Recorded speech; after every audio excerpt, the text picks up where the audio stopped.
ও আল্লাহর বান্দা যুবক, মা বাবা তোর প্রতি যদি নারাজ হয়, ওই মা বাবা নারাজ হইলে, মা বাবারে কষ্ট দিলে আমার আল্লাহ লাইলাতুল বরাতে তোরে মাফ করবে না।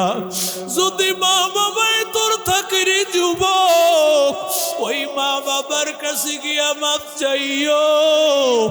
মা বাবার কাছে গিয়া মাফ চাইলে তুই ছোট হবি না, বরং আল্লাহ তোরে বড় বানাইয়া দিবে। আল্লাহ তোরে বড় বানাইয়া দিবে। মা বাবার দোয়া ছাড়া দুনিয়ায় কেউ বড় হয় নাই। ও আল্লাহর বান্দা,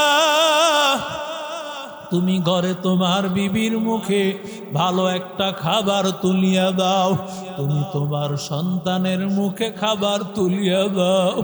পাশের ঘরে তোমার মা, ওরে বাল্লা তাকায়া দেখ, তোর মা তাকায়া দেখে রে বাবা, আমি তো কোনোদিন ভালো একটা খাবার তোরে রাখিয়া খাইলাই। তুই তোর সন্তানের খাওয়া, তুই তোর স্ত্রীকে খাওয়া, আমি মা না বলি না, কিন্তু আমি মার এইভাবে ভুলিয়া গেলি সন্তান। আমি মা তোর আজকে পর, তোর স্ত্রী সন্তান তোর আপন। এরে আল্লাহর বান্দা যুবক, মা বাবারে আপন বানাইয়া নিও। ওরে আল্লাহর বান্দা, মা তুই যেই দোয়া করে দিবে, তোর দুনিয়া আখিরাতের রাস্তা বান্দা আল্লাহ খুলে দিবে। যার নাই সে কি করবি? লাইলাতুল বরাতে গিয়ে আর কোনো রাস্তা নাই। কবরের পাশে দাঁড়াইবি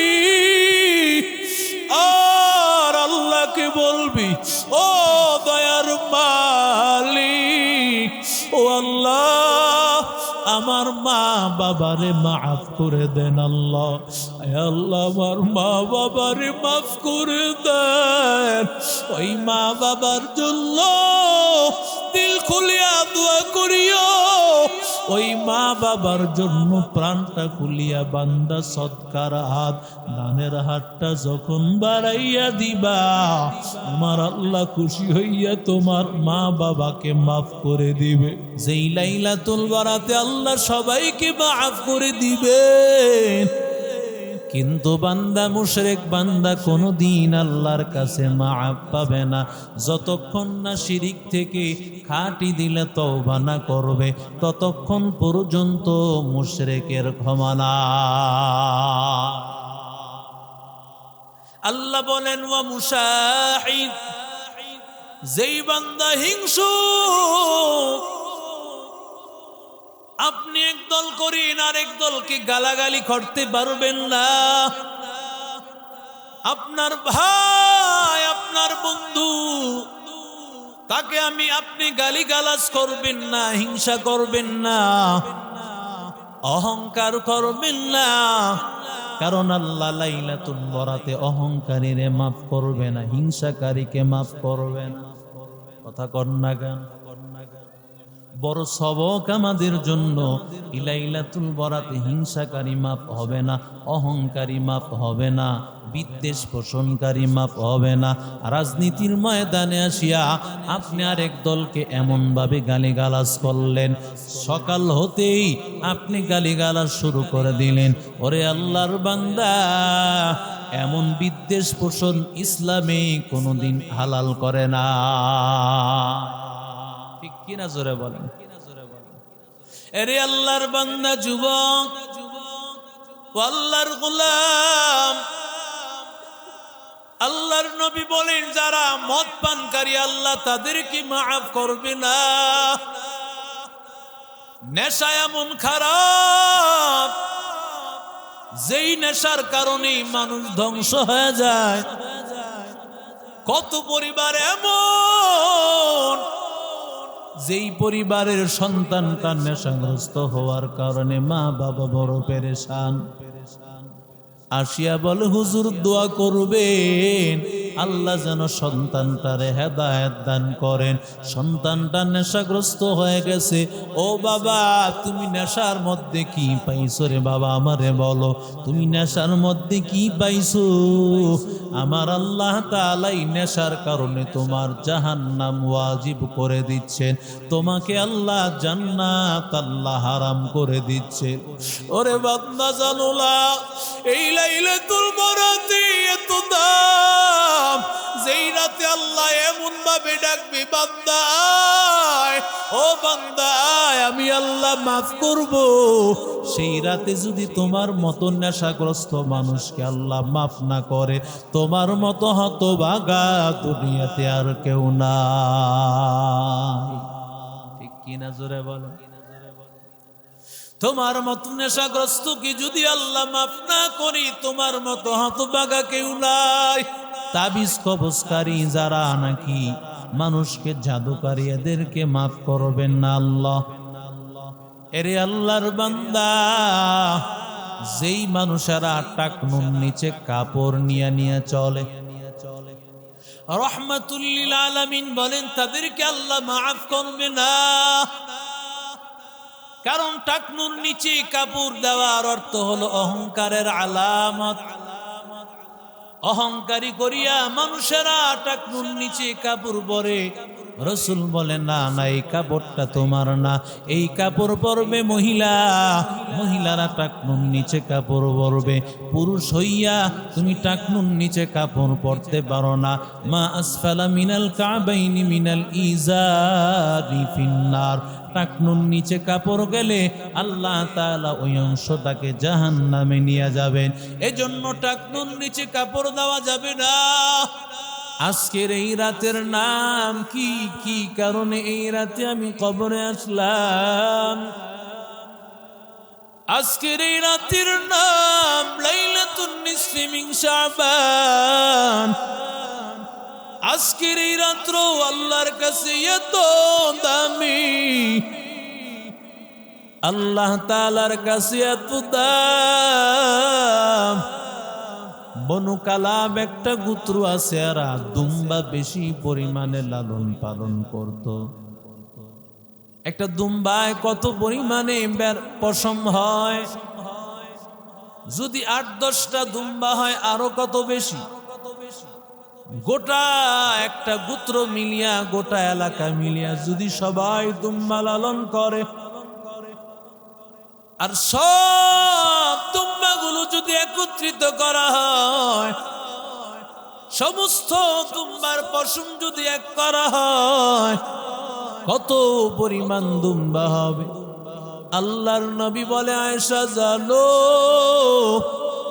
আল্লাহ তাআলা এত পরিমাণে বনু কালাব গোত্রের যতগুলো ওট আছে, যতগুলো ভেড়া আছে, যতগুলো ভেড়া আছে, সেই পরিমাণ দুম্বা আছে, যেই পরিমাণ আল্লাহ তার পশম পরিমাণ গুনাহ মানুষের মাফ করে দিবে।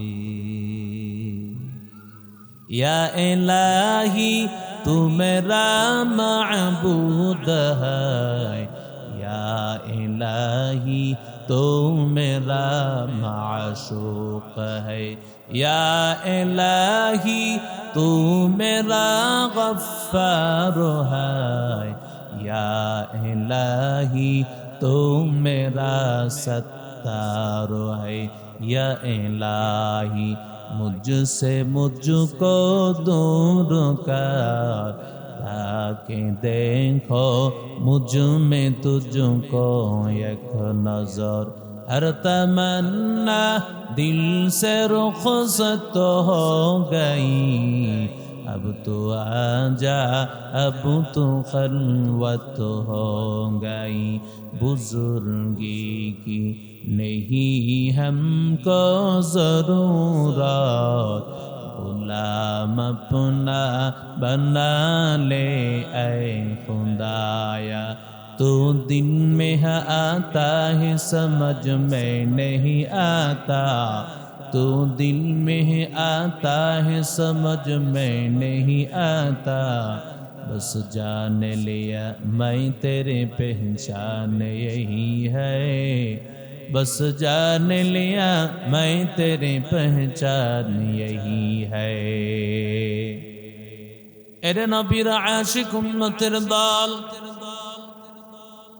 কত দামি রাত, যেই রাতে আল্লাহ প্রথম আসমানে আসিয়া ডাকতে থাকেন, ও বান্দা কে আসো, গুনাহ করেছো, আমি আল্লাহর কাছে চাও, আমি আল্লাহ মাফ করে দিব।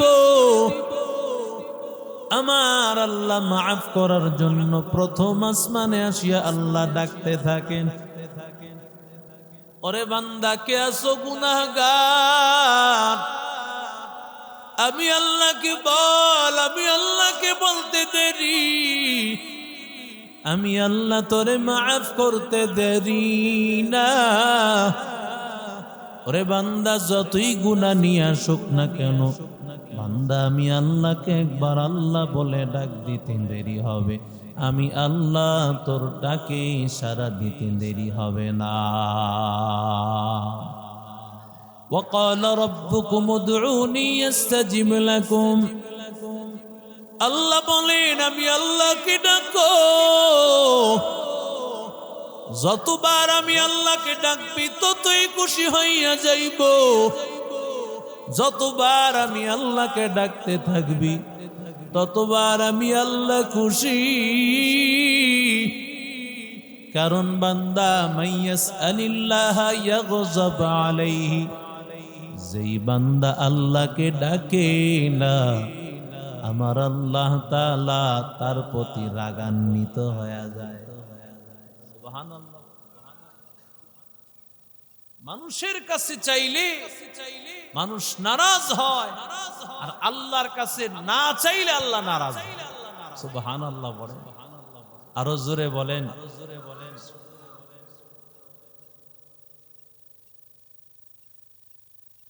আল্লাহ চান যে বান্দা প্রতিটা কদমে কদমে কার কাছে চাইবে, আরো জোরে বলেন না। এই যে বাথরুমে ঢুকতে দোয়া, বাথরুম থেকে বের হইতে দোয়া, মসজিদে ঢুকতে দোয়া, মসজিদ থেকে বের হইতে দোয়া, খাবার খাইতে দোয়া, খাবার শেষ করতে দোয়া, জামা পড়তে দোয়া, খুলতে দোয়া, আয়না দেখতে দোয়া, দোয়াগুলো কেন? দোয়া মানে আল্লাহর কাছে চাওয়া। সুবহানাল্লাহ। আল্লাহ এটা পছন্দ করেন যে মানুষ সর্ব অবস্থায় আল্লাহর কাছে চাক, এটা আল্লাহ বড় দেখতে পছন্দ করেন। সুবহানাল্লাহ। দেখবেন ছোট্ট ছোট্ট বাচ্চারা যখন, আপনার ছেলে মেয়ে যখন আপনার কাছে আবদার করে, আপনার কাছে এটা ভালো লাগে, ঠিক কিনা বলেন?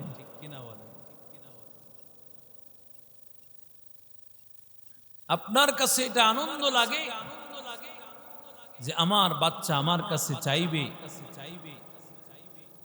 যত কিছুই চাক কম আর বেশি মা বাবা বড় খুশি হয়। সন্তান চাইলে সাধ্য অনুযায়ী দেওয়ার চেষ্টা করে। যদি দুনিয়ার মানুষ যারা অভাবী, দুনিয়ার মানুষ হলো অভাবী, আল্লাহ তাআলা হলেন একমাত্র ধনী, ঠিক কিনা জোরে বলেন। যদি দুনিয়ার মানুষ অভাবী হওয়া সত্ত্বেও কারো কারো চাওয়ার ক্ষেত্রে দুনিয়ার মানুষ পছন্দ করে, আল্লাহ কি পছন্দ করবেন? কথা কয় না। আল্লাহ কি পছন্দ করবেন না? জোরে বলেন। আল্লাহ পছন্দ করেন। এজন্যই আল্লাহর রাসূল বলেছেন আদ-দুআউ মুখুল ইবাদা, দোয়া হলো সমস্ত ইবাদতের মগজ। সুবহানাল্লাহ বলে। সব ইবাদতের সার নির্দেশ হলো দোয়া। আপনি নামাজ পড়েন, এটাও দোয়া, ঠিক কিনা জোরে বলেন। নামাজ দোয়া কি দোয়া না? নামাজ পড়তেছেন, দোয়া করতেছেন কার কাছে? আল্লাহর কাছে। ইহদিনাস সিরাতাল মুস্তাকিম, ইহদিনাস সিরাতাল মুস্তাকিম, সিরাতাল্লাযীনা আন'আমতা আলাইহিম গায়রিল মাগদুবি আলাইহিম ওয়ালাদ-দাল্লিন।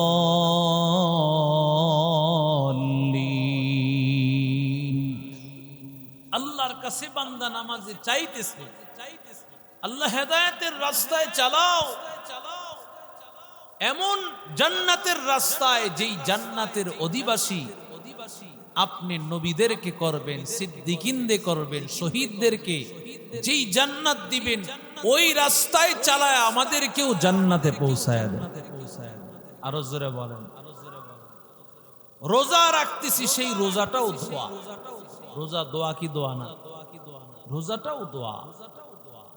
সারাদিন উপোস থাকা, কিন্তু এই উপোস থাকাটাই তো শুধুমাত্র ইবাদত নয়। এখানে সারাদিন উপোস থাকলাম, নামাজ পড়লাম না, সারাদিন উপোস থাকলাম, আমি গুনাহের কাজ করলাম, সেটা রোজা হবে না। সেটা শুধুমাত্র উপোস থাকাই হবে।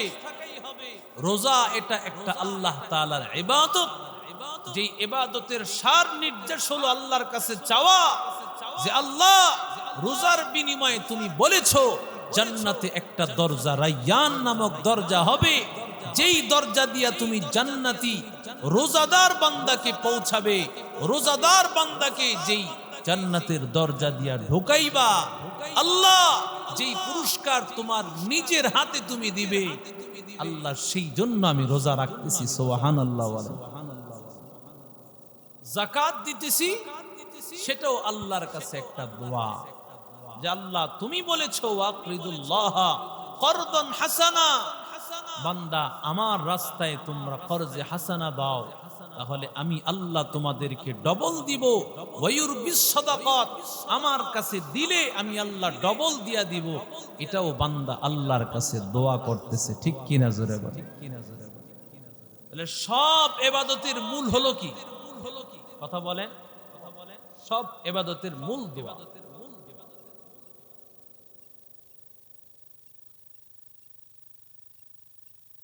এজন্য রাসূল এক হাদিসের মধ্যে বলেন, আদ-দুআউ হুয়াল ইবাদা, দোয়া এটা স্বতন্ত্র একটা ইবাদতের নাম। দোয়া কিসের নাম? জোরে বলেন। এটা আলাদা একটা ইবাদত। দোয়া একটা আলাদা ইবাদতের নাম।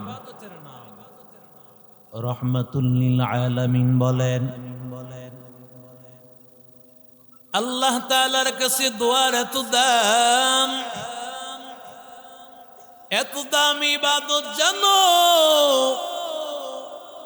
যেই দোয়া 24 ঘন্টার প্রতিটা মুহূর্তে করা যায়, এমন একটা মুহূর্ত নাই যেই দোয়াটা ওই সময় করা যায় না। যেমন নামাজ পড়া যায় না 3টা মুহূর্তে, 3টা মুহূর্ত হারাম।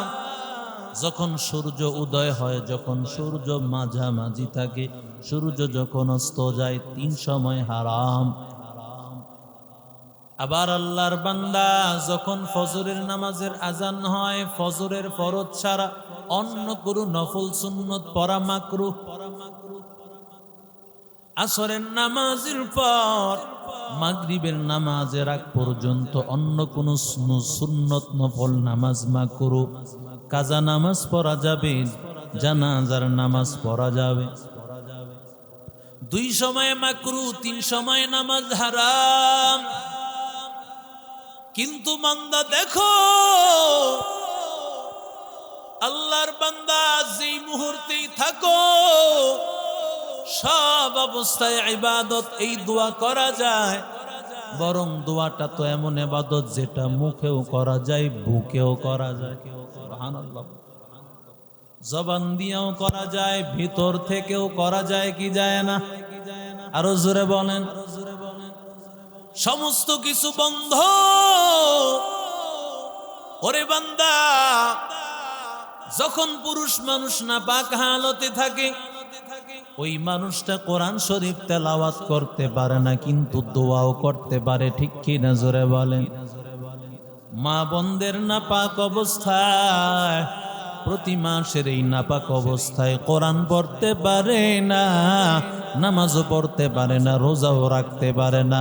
ওই সময়ও বান্দা দোয়া করতে পারে কিনা?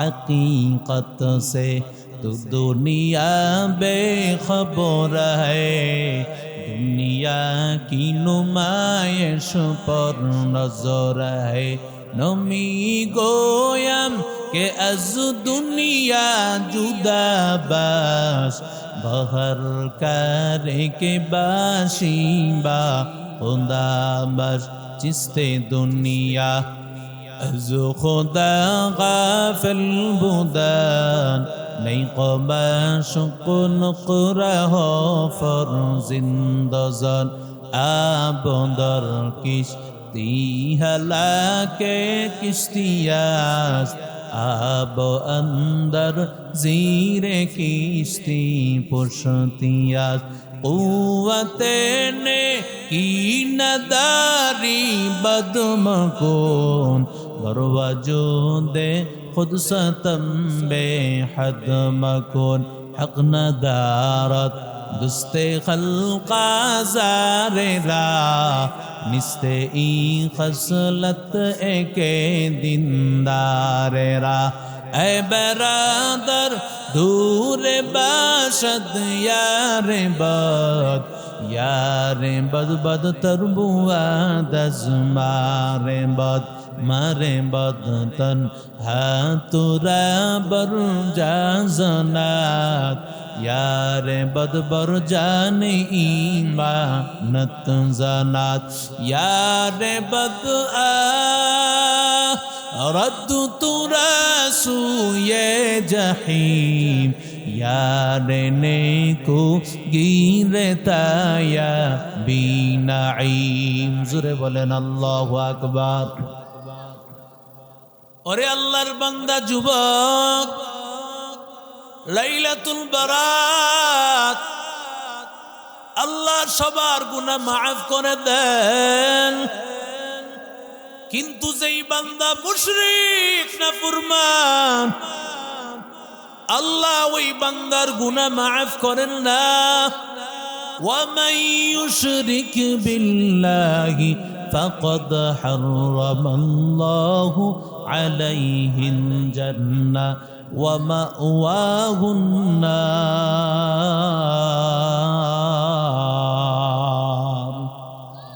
আল্লাহ বলেন যেই বান্দা শিরিক করবে আমি আল্লাহ জান্নাত করে দিব হারাম জান্নাতের গ্রাণ পাবে না রে যুবক যেই বান্দা শিরিক করবে আমি আল্লাহ তারে জান্নাত দিব না যেই লাইলাতুল বারাতে আল্লাহ সবাইকে মাফ করে দিবে কিন্তু বান্দা মুশরিক বান্দা কোনদিন আল্লাহর কাছে মাফ পাবে না যতক্ষণ না শিরিক থেকে খাঁটি দিলে তওবা না করবে ততক্ষণ পর্যন্ত মুশরিকের ক্ষমা না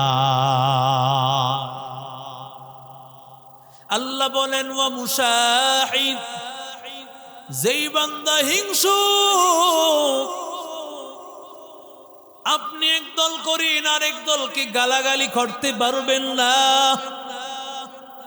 আপনার ভাই আপনার বন্ধু তাকে আপনি গালিগালাজ করবেন না হিংসা করবেন না অহংকার করবেন না কারণ আল্লাহ লাইলাতুল বারাতে অহংকারীরে মাফ করবে না হিংসাকারীকে মাফ করবে না কথা কর না গান বড় সবক আমাদের জন্য লাইলাতুল বারাতে হিংসাকারী মাফ হবে না অহংকারী মাফ হবে না বিদ্বেষ পোষণকারী মাফ হবে না রাজনীতির ময়দানে আসিয়া আপনি আরেক দলকে এমন ভাবে গালিগালাজ করলেন সকাল হতেই আপনি গালিগালাজ শুরু করে দিলেন ওরে আল্লাহর বান্দা এমন বিদ্বেষ পোষণ ইসলামে কোনোদিন হালাল করে না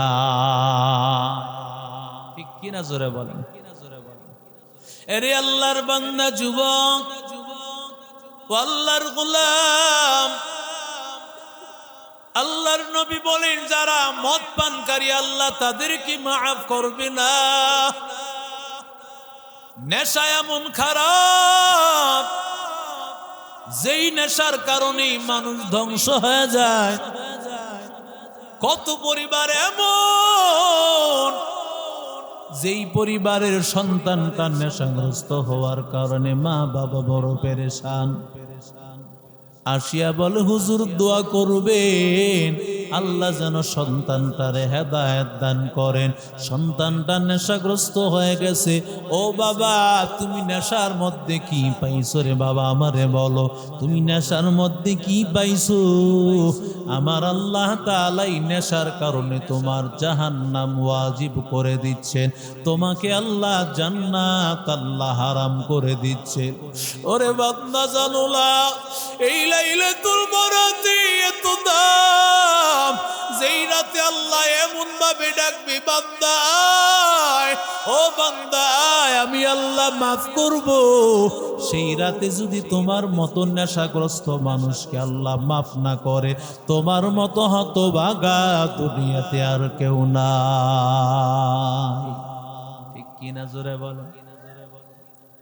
তোমার মতো নেশাগ্রস্ত কি যদি আল্লাহ মাফ না করি, তোমার মতো হতভাগা কেউ নাই। ও আল্লাহর বান্দা যুবক, ও নবীর আশিক উম্মতের দল, ও আল্লাহর গোলাম, ও আল্লাহর বান্দা, অনেক আল্লাহর বান্দা আছেন জাদুকারী, জাদু করে। এই জাদুটা নিজে না করলেও কিছু মানুষ আছে কবিরাজের পিছনে ঘুরে কথা বলেন, ঠিক না ভাই? ভালো অবস্থানে আছি, ভাইকে ধ্বংস করার জন্য কালো জাদু করে, আছে না? আরো জোরে বলেন। আসসিহরু হাক্কুন, জাদু সত্য। রহমতের নবী পয়গম্বর আমার নবী কি জাদু করার পর আমার নবী এত অসুস্থ, আমার নবী অসুস্থ হয়ে প্রায় 6 মাস পর্যন্ত নবী বিছনা থেকে উঠতে পারে নাই। কত কষ্ট হয়, আমার নবীর এত কষ্ট দেওয়া হয়েছে। রাহমাতুল লিল আলামিন আমার নবী ঘুমাইয়াছেন, এমন সময় জিব্রাইল আলাইহিস সালাম, মিকাইল আলাইহিস সালাম পয়গম্বরের সামনে আসছেন। একজন বলতেছে, এই বান্দাটার কি হয়েছে বলো? বলে, কে তাবিজ করা হয়েছে। কে তাবিজ করেছে? বলে, লাবিদ ইবনে আসাম নামে এক ইহুদি এবং তার কন্যা। কিভাবে করেছে? নারিকেলের খোল আর চুল নিয়া চিরুনির মধ্যে 11টা গিরা দিয়েছে। 11টা গিরা চিরুনির মধ্যে দিয়া চিরুনিটা একটা কূপের মধ্যে ফালায়া, সেটার উপর নারিকেল, সেটার উপর একটা পাথর দিয়া চাপা দিয়েছে। জারওয়া নামক একটা কূপের মধ্যে আছে। পয়গম্বর রাহমাতুল লিল আলামিনকে স্বপ্নে এগুলো দেখাইতেছেন। বলে, এখান থেকে হেফাজতের মাধ্যম কি হবে? বলে, এই নারিকেলের খোলটা, চিরুনিটা উঠাইয়া পয়গম্বরকে 2টা সূরা দেওয়া হলো, সূরাতুল ফালাক, সূরাতুন নাস। 2টা সূরার মধ্যে 11টা আয়াত আছে। এক একটা আয়াত তেলাওয়াত করবে আর গিরাগুলো খুলে যাবে। আল্লাহর নবী সকাল হওয়ার পরে সাহাবীদেরকে বলেন, সাহাবীদের দল, অমুক কূপের মধ্যে যাও, আর গিয়া সেখান থেকে চিরুনি উঠাইয়া নিয়ে আসো। সাহাবীরা নবীকে বলে, পয়গম্বর বলেন না, কে আপনাকে করলো? আল্লাহর নবী বলতে চান না। নবী বলেন, আমারে যে আঘাত দিবে আমি তার ব্যাপারে কিছু বলবো না। আমার শরীরে আঘাত, আমি নবী কোনো প্রতিশোধ নিব না। কিন্তু আল্লাহর ব্যাপারে কথা বললে সেখানে কোনো ধরনের সুযোগ দেওয়া হবে না। আল্লাহর নবীর শরীরে আঘাত, নবী কথা বলেন না। রাহমাতুল লিল আলামিনের কথা শোনার পরে সাহাবীরা এবার যখন চিরুনিটা উঠাইছে, রাহমাতুল লিল আলামিন, সূরাতুল ফালাক, সূরাতুন নাস, 11টা আয়াত 2টা সূরা দিয়ে তেলাওয়াত করার সাথে সাথে আল্লাহর নবী এতটা সুস্থ হয়ে গেলেন, মনে হয় যেন নবীর উপর কোনো অসুস্থতাই ছিল না। কাদের কুদরত দারি বর কামাল ফি আনতা হাসবি যুল জালাল তুহি কাদের জলিলুল্লাহ জাহানদার बहर हाले तू ही मेरा निगाहदार हीचे कसदर मुल्के ऊ अंबाजने पौले ओरा लहने ने आवाजने बासुलैमा दादमुल को सरवरी शुदमती खातिमश दे वापरी जुरे बोलेन अल्लाहु अकबर।